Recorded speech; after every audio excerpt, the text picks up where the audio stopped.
Assalamualaikum warahmatullahi wabarakatuh. Saya Yuda Manggala, kita ngobrol di Podcast Republika.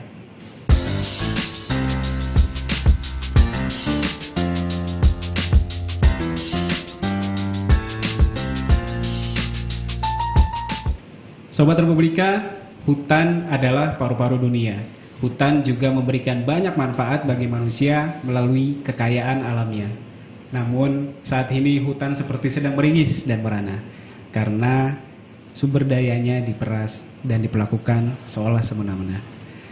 Nah, Sobat Republika, bertepatan dengan Hari Lingkungan Hidup Sedunia yang jatuh pada setiap tanggal 5 Juni, kita bakal ngebahas sedikit soal hutan, khususnya hutan di Indonesia. Bagaimana sih nasibnya? Apa yang harus kita lakukan? Kali ini di depan saya sudah ada 2 tamu yang memang fokus di bidang sumber daya alam, khususnya hutan. Salah satunya adalah Kepala Biro Humas pada Sekjen KLHK, Kementerian Lingkungan Hidup dan Kehutanan, Pak Nunu, dan juga dari organisasi Nirlaba yang fokusnya juga pada sumber daya alam, yaitu Bang Bustar, founder dari Ekonusa. Sekarang saya tanya kemana dulu nih? Assalamualaikum warahmatullahi wabarakatuh. Waalaikumsalam. Bang Bustar dan Pak Nunu. Mungkin ke Pak Nunu dulu kali ya. Gimana sih Pak Nunu? Sampai kelibet saya tuh mau ngomong sama Pak Nunu, saking mempesonanya Pak Nunu. Bisa aja. Pak Nunu, gimana sih kondisi hutan saat ini khususnya di Indonesia? Ya, hutan di Indonesia, saya kira kita sudah punya konsep ya. Pemerintah Indonesia melalui Kementerian Lingkungan Hidup dan Kehutanan mengelola hutan secara sustainable forest management. Berkelanjutan ya? Berkelanjutan, betul. Oleh karena itu, dari sisi pengelolaan kita membagi ruang kelolanya. Ada hutan produksi, kemudian hutan lindung, hutan konservasi, gitu ya. Proporsi data luasan saya kira ada di statistik Kementerian Lingkungan Hidup dan Kehutanan.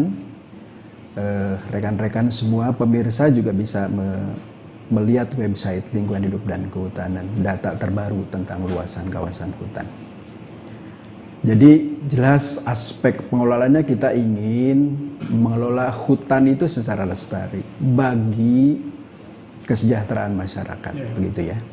Sehingga pola kelolanya Kementerian Lingkungan Hidup dan Kehutanan mempunyai program untuk mengelola hutan produksi, ada Direktorat Jenderal sendiri. Kemudian hutan lindung juga ada Direktorat Jenderalnya sendiri melalui Ditjen Pengelolaan DAS. Hutan konservasi ada Direktorat Jenderal Konservasi Sumber Daya Alam dan Ekosistem. Artinya hutan yang ada sekarang pemerintah berkomitmen untuk mengelola supaya dia lestari apapun fungsinya, mau produksi, lindung maupun konservasi, dan berusaha untuk menghadirkan kelola tapaknya. Misal di kawasan konservasi ada yang disebut Taman Nasional, itu kita sudah mempunyai organisasi tapaknya, gitu ya. Kita sedang berupaya untuk menguatkan kehadiran staf dalam penguasaan tapaknya. Kalau kondisinya sendiri itu gimana sih Pak kalau sekarang tuh? Kondisi saya kira di 3 tahun terakhir kan kita sudah mempunyai apresiasi ya, diapresiasi oleh dunia dengan kebijakan yang begitu kuat, gitu ya, termasuk dengan kelola yang cukup intensif. Kita diapresiasi bisa menekan laju deforestasinya 3 tahun terakhir ini.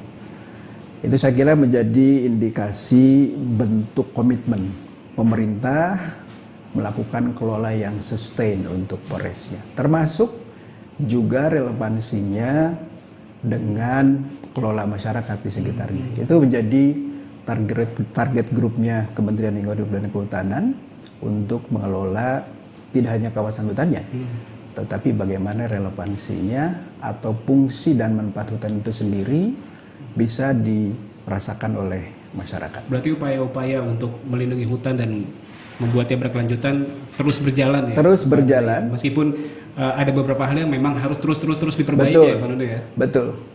Tindakan korektif kita tetap lakukan, antisipasi juga kita lakukan, gitu ya.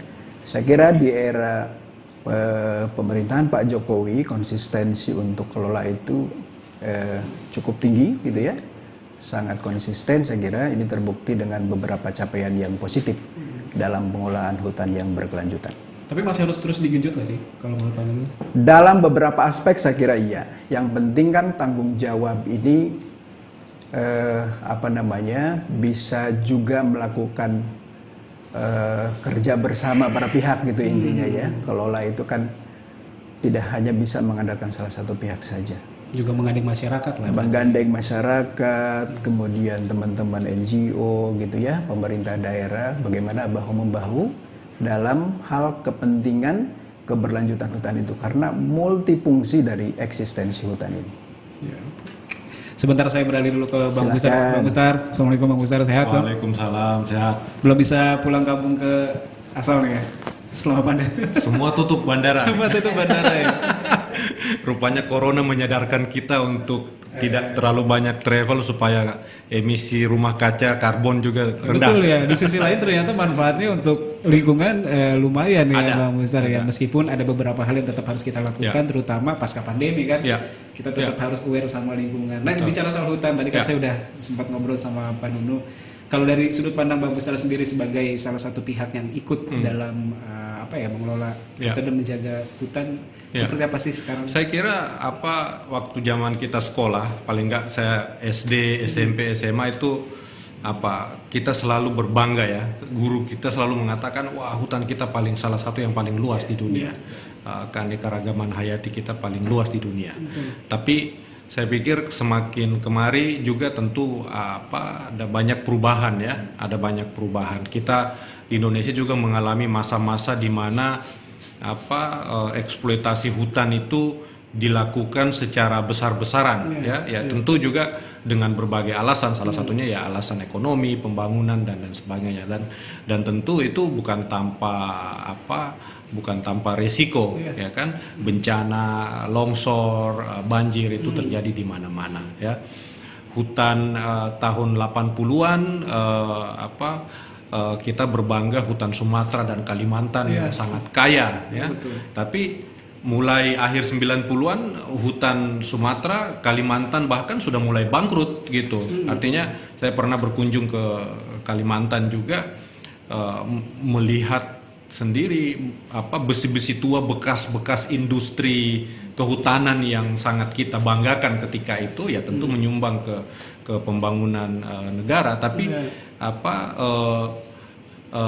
itu menjadi besi tua gitu. Jadi walaupun saya yakin pemerintah berupaya untuk mendorong pengelolaan hutan yang berkelanjutan, tapi realitasnya juga banyak juga yang tidak berkelanjutan. Artinya kalau berkelanjutan tentu pabrik-pabrik pengolahan kayu itu tidak akan jadi besi tua, itu akan terus berjalan ya gitu. Nah, hutan kita di Sumatera dan Kalimantan ya sebagian besar banyak yang sudah beralih fungsi menjadi kebun sawit, tambang dan sebagainya. Hutan-hutan yang bagus yang tersisa sebenarnya ya ada di wilayah timur Indonesia, Maluku, Papua. Nah, sedikit mengutip data saja, memang tahun ini angka deforestasi kita menurun drastis ya, dan saya yakin itu atas kerja keras dari pemerintah, KLHK, Ibu Menteri yang melit langsung langkah-langkah korektif. Ada improvement ya berarti? Ada improvement. Tapi kalau perbaikan. Kalau mengutip data KLHK sendiri yang saya ini tadi pagi saya ikuti Pak Sekjen di salah satu TV itu. Jadi angka deforestasi kita berdasarkan data KLHK itu antara 2018 sampai 2019 itu memang kurang dari 500.000 hektar ya. Tapi kalau misalnya itu dianalogikan berapa kali lapangan bola, itu ada 924.800 lapangan bola yang hilang. Berapa tadi? 924.000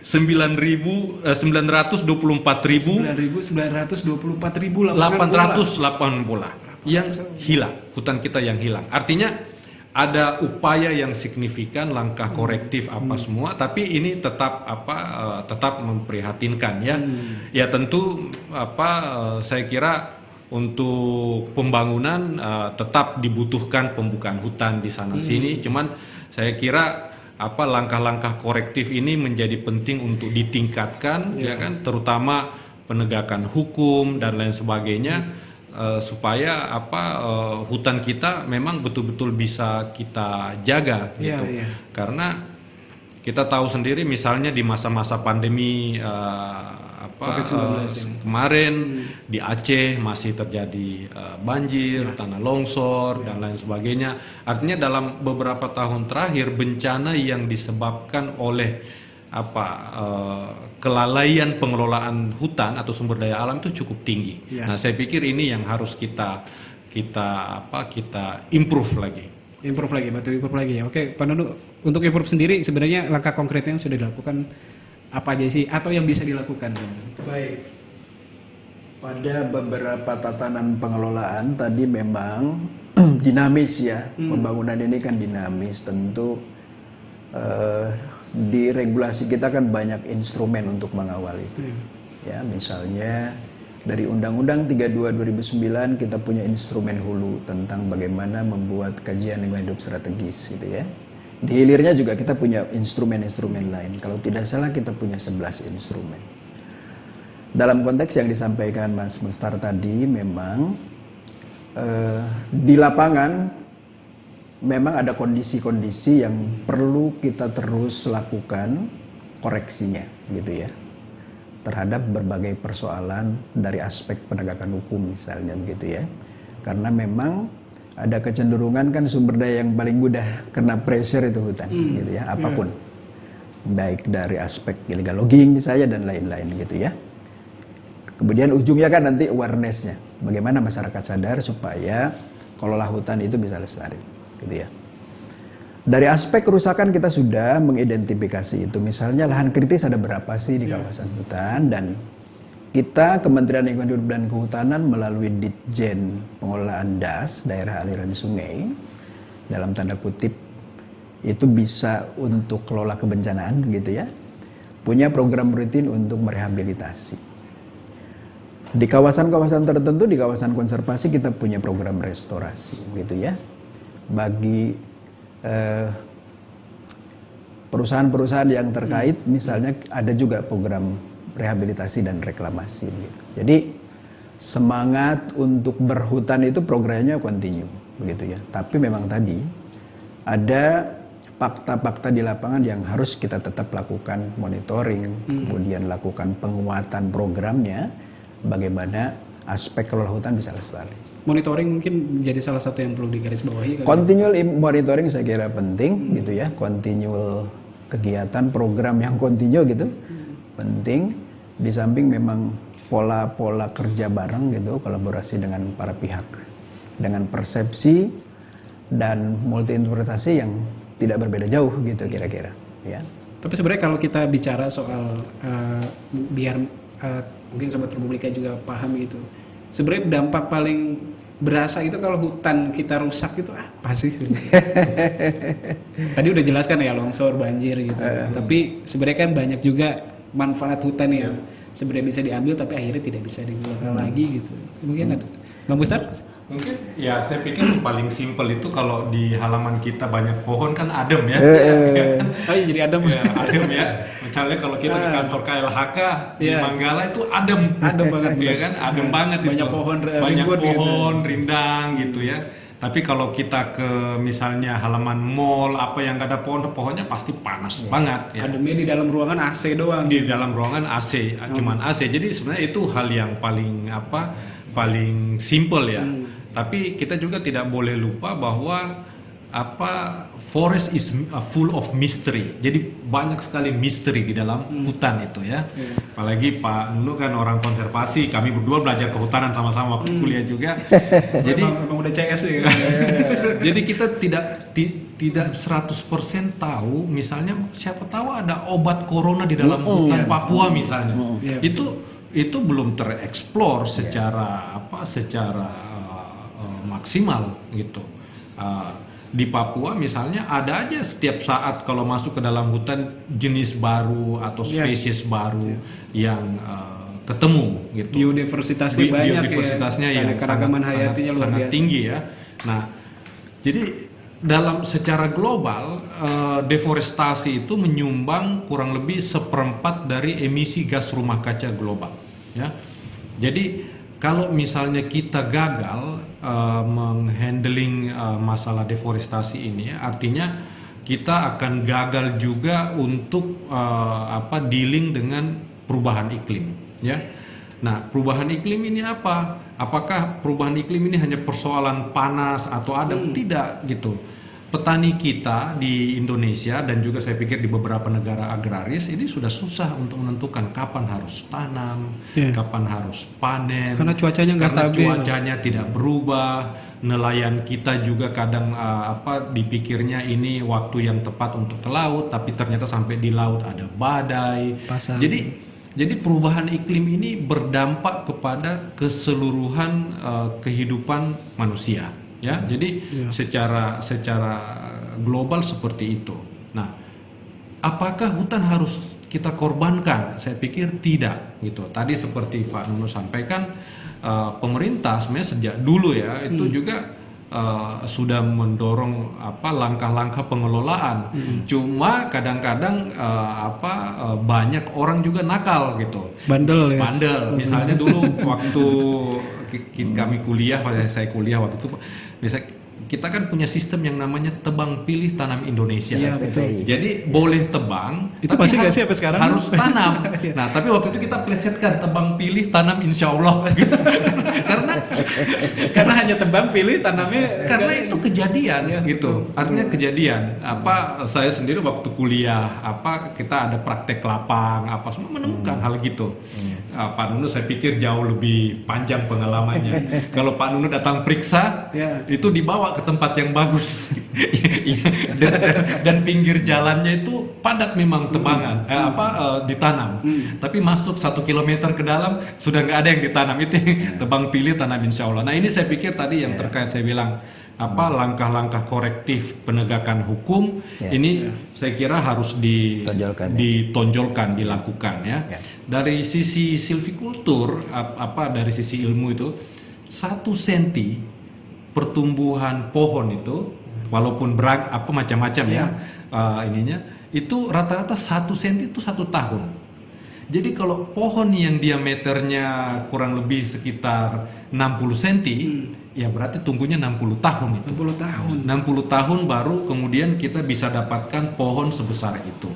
Nah, artinya ini istilahnya karunia yang saya pikir harus kita jaga dengan baik, kelola dengan baik, karena kalau tidak hutan kita tinggal cerita belaka aja. Dan tanamlah sekarang karena itu investasinya mungkin buat anak cucu kita ke depan ya Pak Nuno. Boleh menambahkan Pak Mustar tadi, fungsi hutan yang paling simpel itu tumbuhan memproduksi oksigen, ya kan? Tumbuhan menyerap karbon dioksida. Gitu. Ini kan relung kehidupan yang harus kita sadari. Kita menghirup oksigen, melepas karbon dioksida. Artinya kita tidak bisa membayangkan kalau dunia ini tidak ada tumbuhan. Di mana tumbuhan menyebar, maka akan juga diikuti dengan faunanya. Serangga, burung, karnivor, gitu ya. Berbagai spesies melimpah di Indonesia sehingga dunia mengkategorikan Indonesia sebagai negara biodiversity. Negara yang paling kaya tentang biodiversitas, seperti yang tadi Pak Mustar sampaikan. Oleh karena itu ada fungsi dan peran dari masing-masing organisme. Itu yang harus kita ketahui. Bagaimana misalnya kalau tidak ada harimau Sumatera? Karena dia punya fungsi. Tidak ada gajah. Sehingga kita harus memahami setiap makhluk hidup diciptakan punya fungsi dan peran.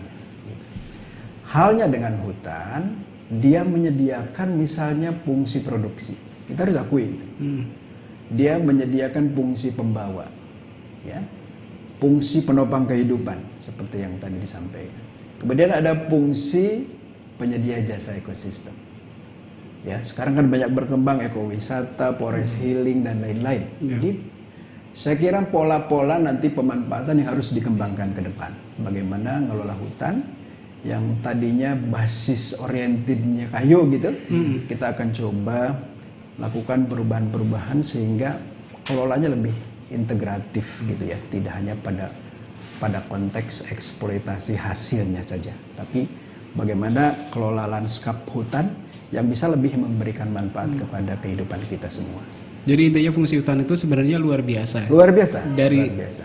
sisi selain adem ya, Bang Mustar ya, tapi dari penyediaan oksigen di dunia pun, makanya Indonesia disebut paru-paru dunia. Paru-paru dunia memproduksi, menyumbang oksigen terbesar gitu. Meskipun kalau kita lihat sekarang status itu apakah akan bertahan atau tidak, karena Kalimantan dan Sumatera mungkin sudah agak mengalami kerusakan dan sebagainya. Kita harus berkomitmen untuk mempertahankan. Dan Papua sekarang bisa disebut sebagai salah satu benteng utama ya, benteng terakhir loh kalau ya. Karena ada ekonosa. Pak Nunut. Maksudnya ya terlepas dari dimanapun daerahnya, untuk kepentingan kita sendiri memang harus kita jaga. Tapi sebenarnya gimana sih kalau misalnya kayak saya gitu, orang yang hidup di kota, untuk menjaga hutan apa yang bisa saya lakukan? Itu kecilnya. Tapi kalau dari yang paling besar sehingga yang paling kecil itu apa saja langkah-langkah yang kira-kira bisa dilakukan ke Pak Mustar? Saya pikir langkah misalnya aja ya, salah satu kayu yang paling mahal saat ini kayu merbau ya dari Papua. Jadi saya pikir ya customers, orang yang ada di kota itu saya pikir juga harus pandai untuk membeli produk, ya kan, harus bertanya. Ini walaupun kayu bagus, pengen beli, tapi harus tanya ini kayu dari mana, gitu. Diproduksi seperti apa, gitu. Jadi jangan mau membeli kayu yang ilegal, gitu. Karena itu banyak. Tahun lalu KLHK menangkap puluhan kontainer di Surabaya dan Sulawesi yang dianggap itu adalah kayu ilegal, ya. Jadi saya pikir itu customers harus cerdas untuk itu, ya. Yang kedua juga ketika ya walaupun ini kadang-kadang susah untuk dijelaskan, tapi kita tidak boleh lupa bahwa kita ini hidup di satu bumi yang itu sama seperti pesawat gitu. Jadi orang yang naik bisnis kelas dengan orang yang duduk di ekonomi dekat toilet, kalau pesawatnya jatuh sama itu mati juga gitu. Jadi artinya orang yang di kota itu juga harus berpikir kalau hutan kita di Papua atau di Kalimantan itu kolaps, itu dampaknya juga ada di masyarakat di perkotaan gitu. Hal lainnya misalnya banyak sekali pembukaan kebun sawit secara ilegal dan lain sebagainya. Masyarakat juga harus bertanya, itu minyak goreng yang dibeli di toko dan lain sebagainya itu diproduksi dengan cara-cara yang baik atau tidak gitu. Jadi customers itu harus aware ya. Itu dari paling kecil ya, saya masyarakat misalnya gitu. Itu selemah-lemahnya iman itu tanya gitu. Ini minyak goreng ini diproduksi dengan cara yang baik atau tidak gitu. Minyak goreng padahal ya. Minyak goreng gitu, kita karena mempertanyakan gitu. Ya. Jadi selemah-lemahnya iman nanya gitu. Karena kalau hanya asal aja gitu ya artinya sama aja kita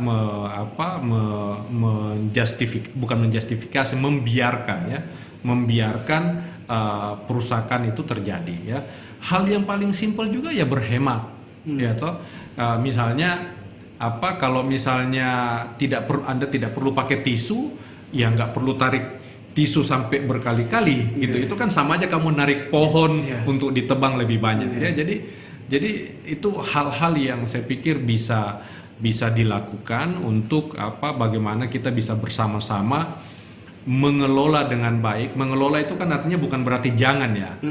Kita boleh tebang kayu, kita bolehin. Tapi kalau kita kelola dengan baik, ya toh itu tentu akan memberikan manfaat dalam jangka panjang yang lebih baik. Berkelanjutan bahasanya lah ya.